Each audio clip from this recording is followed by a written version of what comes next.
Humanity believes the nuclear bomb is the ultimate weapon of mass destruction. But we are wrong.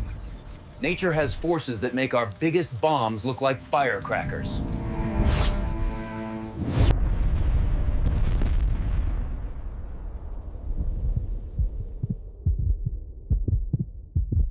A mega tsunami is different.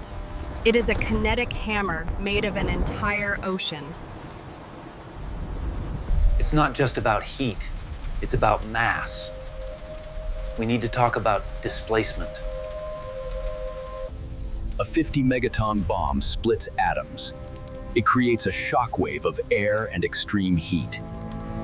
But water? Water is heavy. 1 cubic meter weighs a ton. Now imagine 1 billion tons moving at jet speed.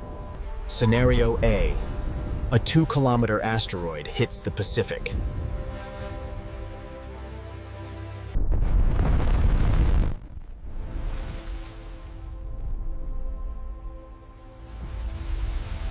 That energy doesn't disappear.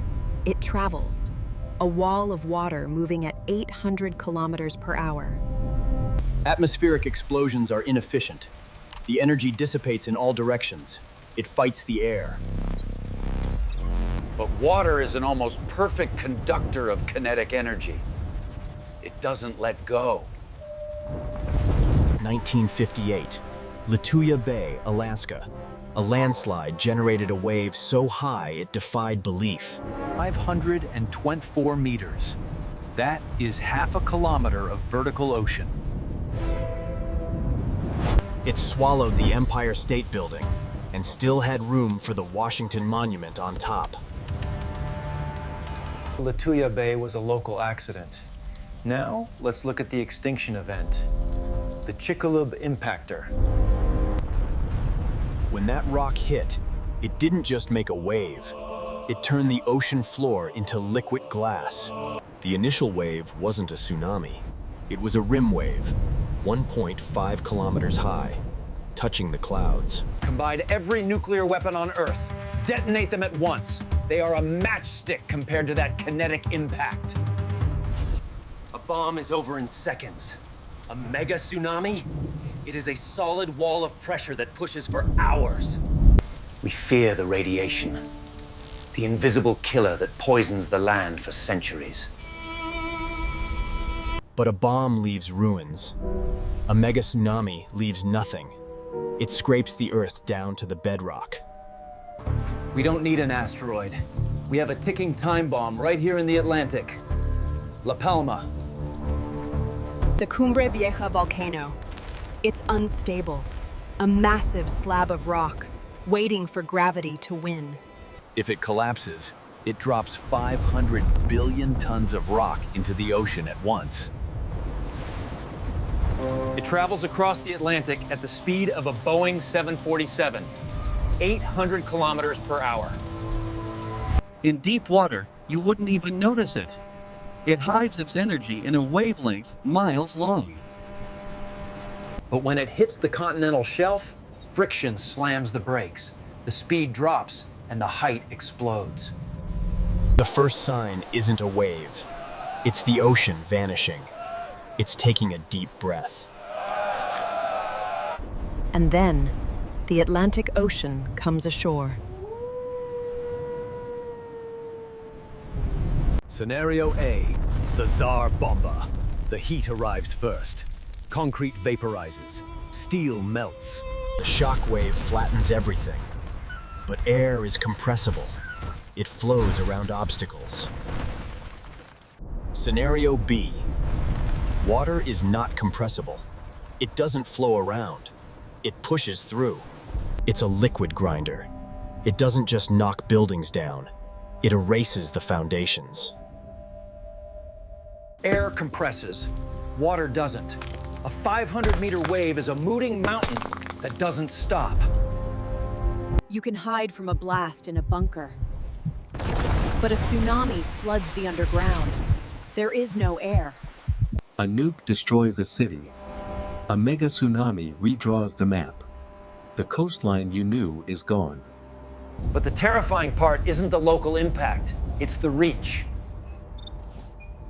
A nuke is local.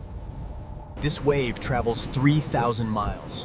It carries its energy from the Canary Islands to New York, To Brazil. to England. It is a global sniper shot. No warning sirens until it's too late. Radiation has a half-life. It fades. Hiroshima was rebuilt. But salt? Salt is forever.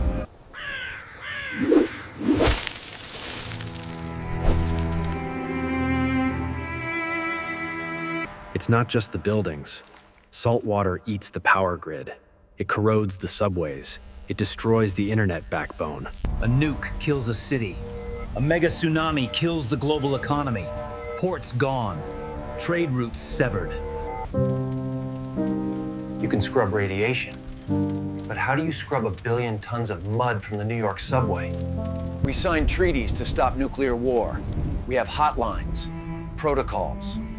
But there is no treaty with gravity. We can shoot down an ICBM. We have lasers, interceptors. But how do you shoot down the ocean? Nuclear war requires a mistake, a bad decision. Nature just requires time. It waits.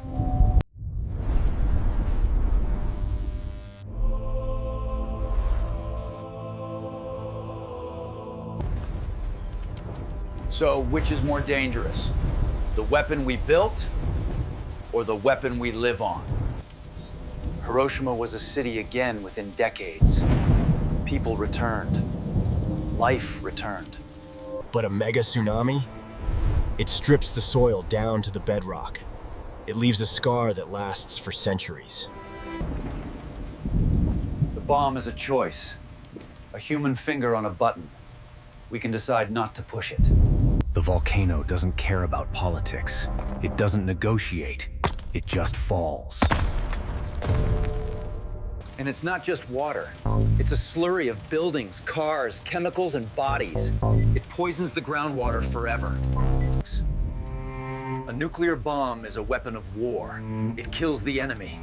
A mega tsunami is a weapon of extinction. The ocean is restless tonight. And one day, It won't just wave. It will stand up. Watch the water.